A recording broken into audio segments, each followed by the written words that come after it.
Olá, este é o podcast Ponto de Encontro.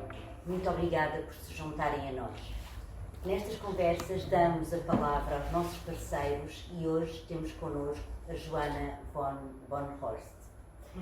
Joana von Bonhorst é fundadora da Associação e Comunidade Digital Cordão, criada em 2021 como um diário comunitário sobre o processo de ter ou não filhos, a partir da sua própria experiência de maternidade, vínculo e saúde mental.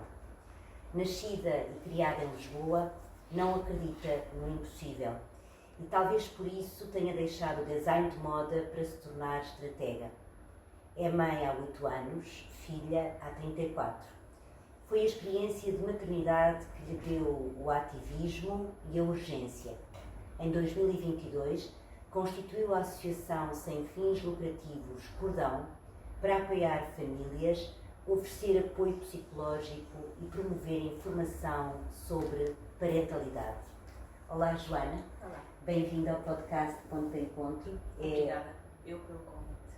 É um prazer ter-te contigo para nos poderes falar sobre ti, sobre os teus projetos, sobre o Cordão, sobre o Comum. E para começar, conta-nos um pouco sobre o teu percurso até chegar à Associação Cordão. Muito difícil em termos de tempo, mas eu acho que a minha vida foi muito regular, com um percurso assim pela área artística, até engravidar, e talvez a gravidez e ter-me tornado mãe seja uma verdadeira revolução, porque a partir daí tudo mudou. A minha vida profissional mudou, e foi uma experiência tão transformadora que, ao ter-me visto sem grandes referências, porque na altura eu tinha 26 anos, para mim acho que foi um bocadinho cedo, a maior parte dos meus amigos ainda andavam nas suas vidas académicas a terminar cursos de especialização ou a iniciar a vida profissional, sair à noite, uma vida muito relaxada, e eu caí assim de paraquedas no mundo das mulheres grávidas, dos bebés, do parto, que era assim um grande receio, sem ter muita certeza se realmente eu queria passar por aquilo. Portanto, não houve assim muito tempo para pensar, não foi de todo programado, aconteceu e nós, em casal, aceitámos a aventura, mas foi sempre assim uma experiência um bocadinho vazia de referências. Fiz um curso de preparação para o parto, fiz todas aquelas etapas que hoje em dia são bastante comuns nos meios assim mais privilegiados. Na altura não havia muita informação, mas fui começando assim uma busca por tentar perceber aquilo que me estava a acontecer. Comecei a ler muito e percebi que a maior parte das referências literárias que eu tinha eram universos descritos e criados por homens, e portanto fiz assim um pacto comigo mesmo. Comecei a ler só livros escritos por mulheres, a tentar buscar algum dicionário de emoções e sensações relacionadas com este universo, e comecei também a escrever. E cada vez que eu partilhava um texto, havia sempre muita gente que se juntava e que, pronto, elogiava, ou pelo menos sentia-se representada. Exatamente. E eu pensei, ok, então se calhar haverá mais gente como eu que está a passar por isto e que não é assim tão fácil de decifrar o grande caldeirão onde vamos parar. Vou criar um sítio onde as pessoas possam escrever e possamos todas refletir em conjunto e sentir-nos, se calhar, mais acompanhadas. E foi aí que nasceu o Cordão. Que foi inicialmente depois de seres mãe? Foi depois. Mas comecei a escrever, acho que desde a gravidez, mas a ideia em si, eu acho que assim, no pós-parto imediato seria impossível. Mas acho que surgiu também como uma espécie de catarse para o lado mais negro e com uma experiência de parto assim um bocadinho difícil, que me custou muito a trabalhar, mesmo a nível psicológico. E surgiu primeiro como um site onde várias pessoas tinham acesso, havia uma espécie de editoras que iam fazendo uma curadoria dos textos, e depois eu pensei, não, mas é abrir e criar uma conta de Instagram onde vamos partilhando todos os textos e onde qualquer pessoa pode escrever, enviando-nos o seu texto e nós depois partilhamos. Nunca corrigi um texto. Eu acho que nós no primeiro ano recebemos 600 textos. Até hoje ainda não partilhei todos. E sempre tive muito em conta, talvez pela minha experiência ser assim um bocadinho fora do comum, como eu não tinha muitas certezas, e acho que foi assim um bocadinho antes do tempo, não tinha toda a maturidade que se calhar deveria ter, sempre quis que fosse um espaço aberto a todas as pessoas, daí a comunidade digital sobre ter ou não ter, porque acho que na maternidade ou na perspectiva de existem muitas dúvidas, muito mais do que certezas, e portanto nunca foi numa onda de que hoje em dia é muito comum de influenciar, sempre foi exatamente o contrário, desinfluenciar e mostrar que não há uma maneira de fazer e de ver as coisas, há infinitas. E quais são os objetivos da associação e como é que eles foram evoluindo? Porque possivelmente terão evoluído ao longo destes 8 anos? Um bocadinho menos de 8 anos, mas a minha sensação é que são bem mais de 8 anos. Nós, quando o cordão já estava meio instalado e já tinha uma comunidade bastante abrangente, começámos a ter profissionais de saúde que seguiam o cordão e que recomendavam o cordão como um espaço seguro para partilhar experiências que às vezes podiam não ser as mais positivas, assim, percursos mais difíceis.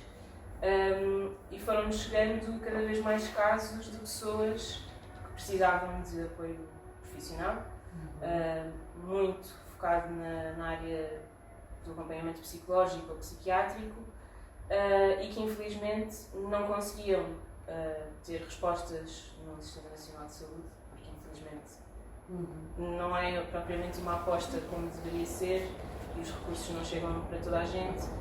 E por outro lado, o privado também não seria uma hipótese por questões financeiras. Houve um caso em particular, e sempre que eu falo do início da associação, eu menciono a Vera, que foi assim um caso, eu diria brutal, de violência obstétrica, que chegou até mim e que eu tentei fazer tudo o que estava ao meu alcance para poder proporcionar algum apoio que ela não estava a conseguir ter no hospital onde estava internada. E nesse dia liguei a umas quantas amigas que entretanto fiz através do cordão e que são assim as pessoas que na altura eram as mais envolvidas, e eu disse: acho mesmo que nós temos de criar uma associação para que haja uma terceira via, não é? Se o SNS não chega, se por outro lado o privado não é acessível a todas as pessoas, deveria haver assim uma frente ativista que colmata essa falha. E começámos por aí, desenvolvemos um projeto piloto para o qual criámos um crowdfunding, que foi um sucesso, conseguimos angariar à volta de 16 mil euros.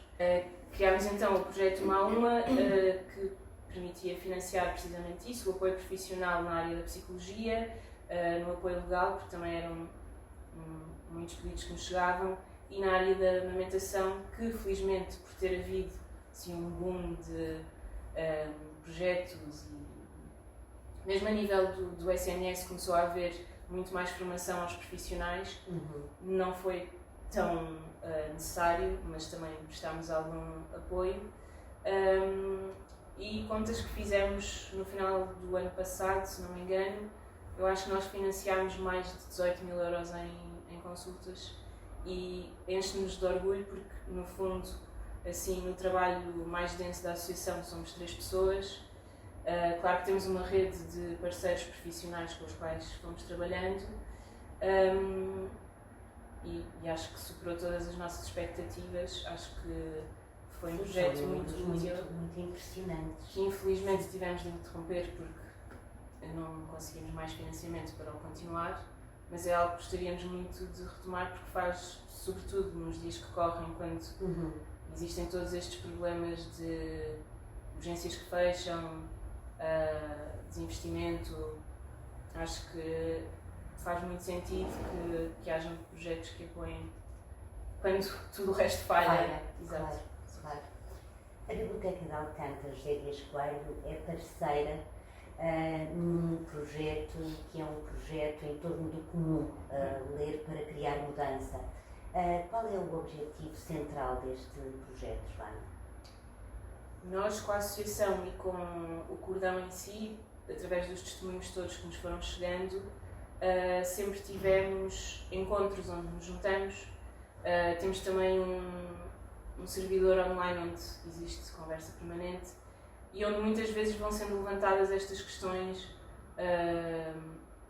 daquilo que poderia melhorar nas cidades, por exemplo, quais é que são os parques infantis ou porque é que os parques infantis das nossas zonas às vezes são todos de plástico e não têm condições. Ou seja, sempre houve muito esta reflexão conjunta do que é que poderia melhorar para envolver a experiência de cuidado, mesmo em termos de acessibilidade, porque às tantas o cuidado, se calhar para nós, começou nesta experiência de ter ou não ter filhos, mas rapidamente percebemos que o cuidado se estende a muitas outras esferas da vida e, portanto, pensámos neste projeto como um desafio à comunidade para trazermos para um espaço à mesma digital com a parte da leitura, porque a leitura e os textos, toda a produção literária sempre foi a base do cordão, partirmos de grandes temas e depois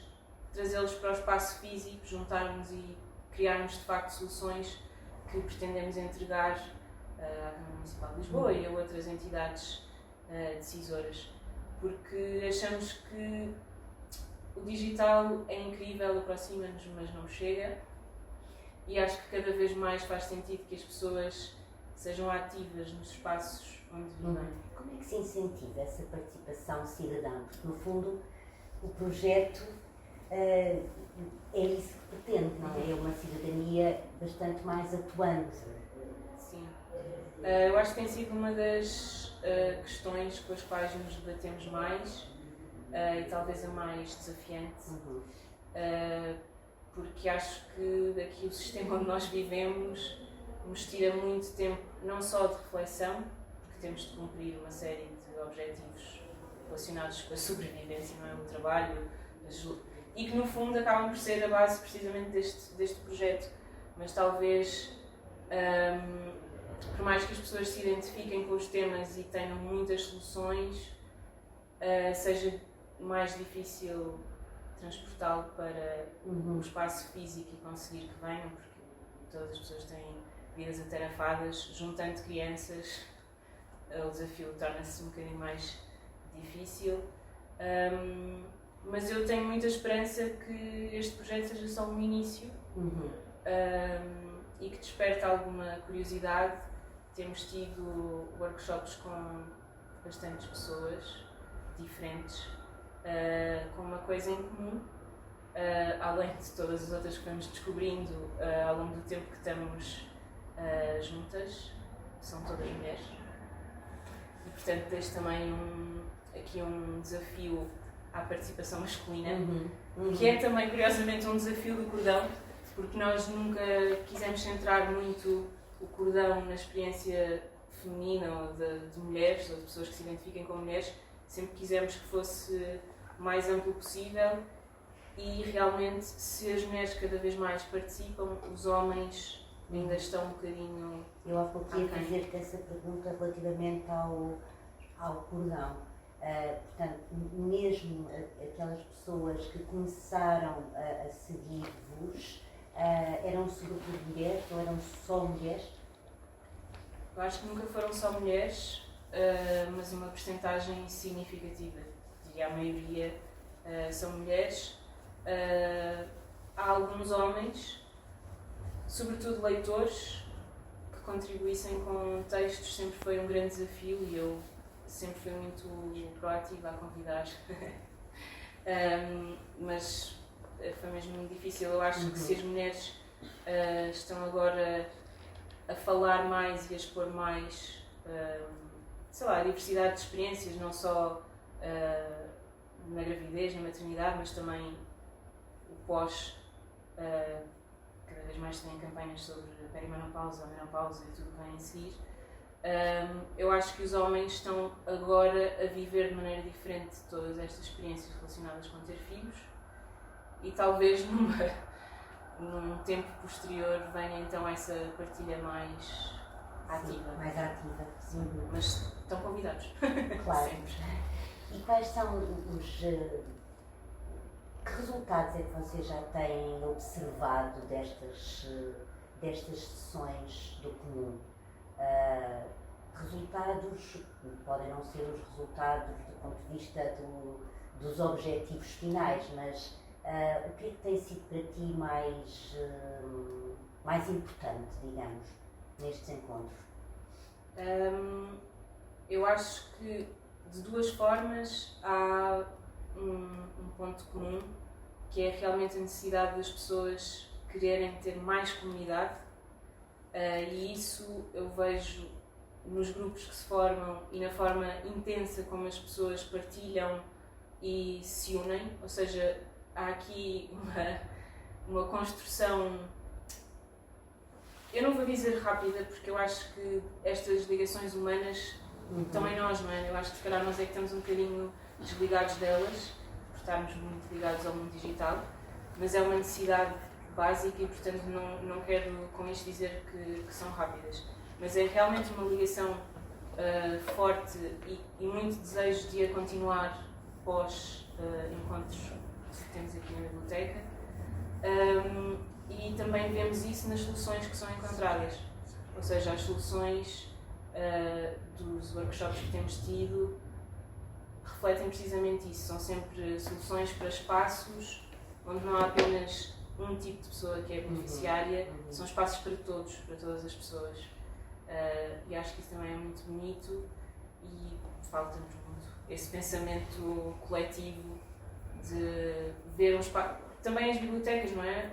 Tornarmos cada vez mais próximos destes espaços que são de todos e têm muita potencialidade. Que papel é que tu achas que as bibliotecas podem desempenhar nessa construção do comum? Bom, primeiro são guardiãs do conhecimento, daquilo que eu falava há bocadinho, das experiências que estão antes de nós e que estão documentadas, não é? Sob a forma de livros e documentos. E, portanto, se quisermos saber mais sobre nós, se calhar o primeiro passo é lermos, e as bibliotecas são guardiãs democráticas que facilitam o acesso a esse conhecimento todo. E depois como espaços que são abertos a todas as pessoas que não escolhem, não é? Vocês aqui têm um espaço incrível para crianças, que o meu filho é fã, e depois todas estas salas e atividades e exposições que são outro potencial de conhecimento e de autocriação que eu acho que é muito importante. Há uma coisa que é muito curiosa, logo desde o início,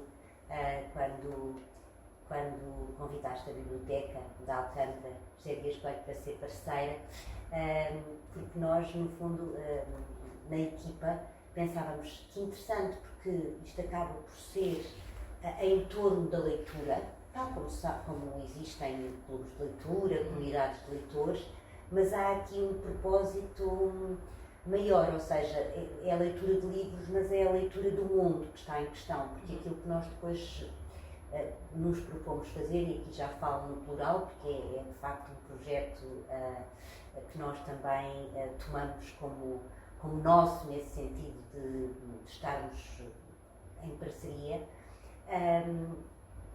porque no fundo se propõe constituir um dossiê cívico e se propõe transformar, agir sobre algumas coisas que podem efetivamente melhorar e que, mesmo que sejam pequenos detalhes, não é, podem fazer a diferença na vida das pessoas.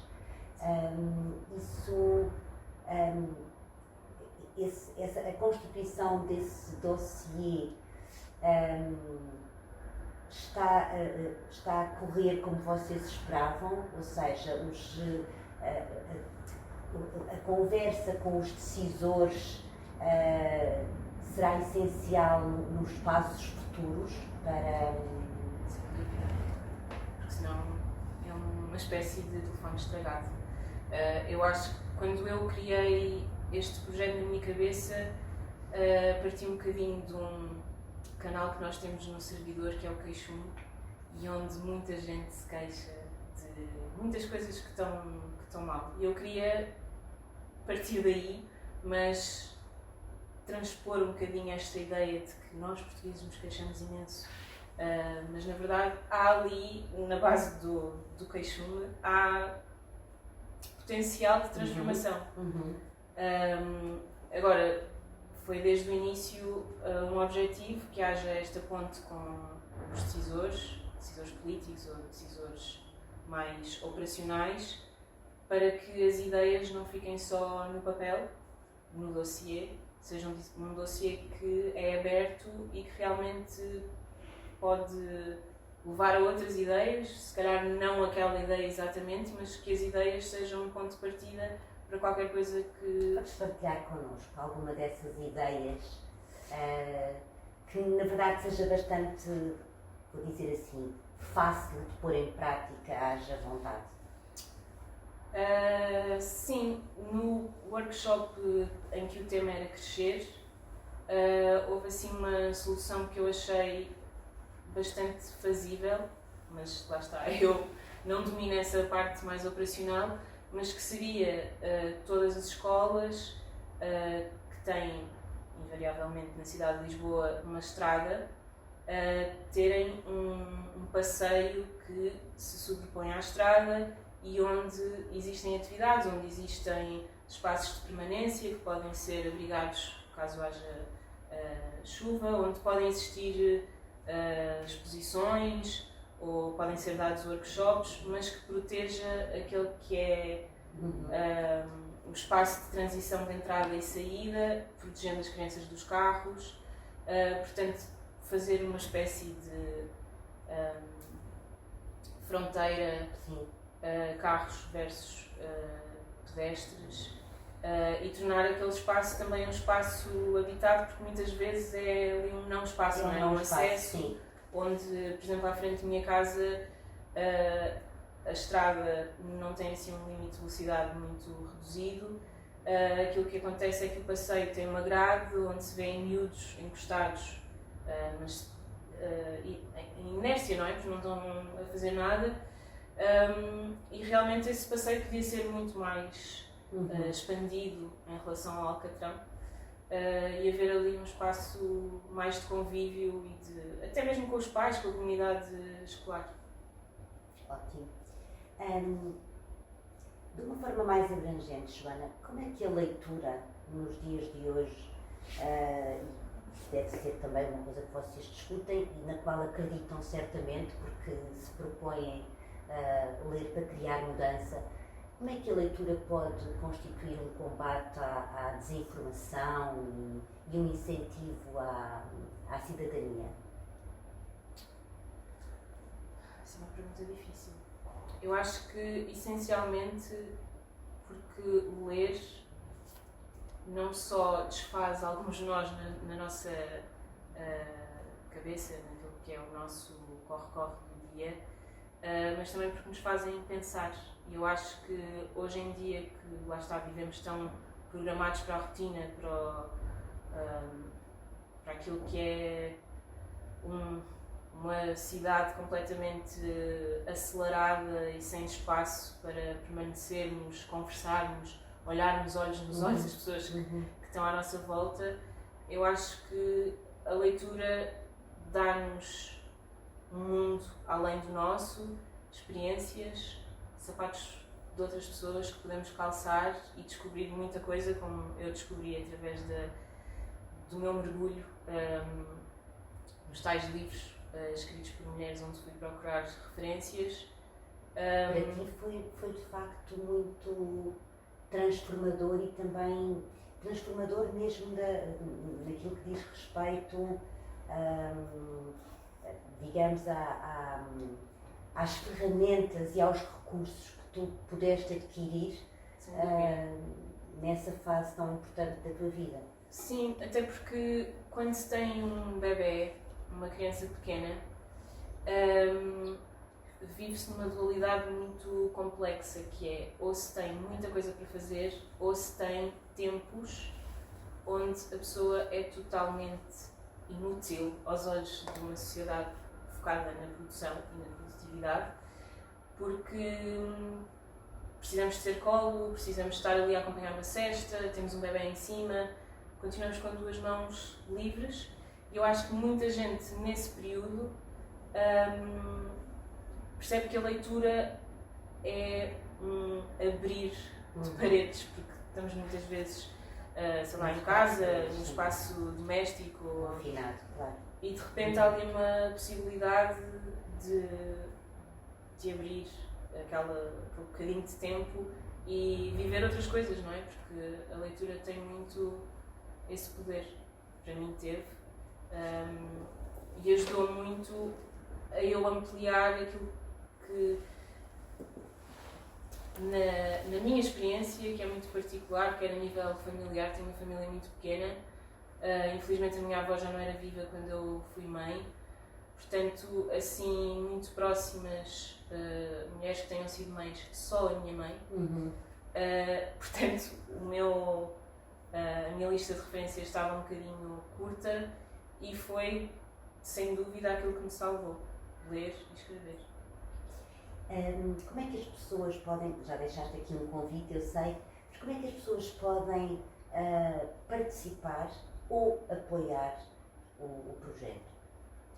Como é que podem fazer? O que é que é necessário?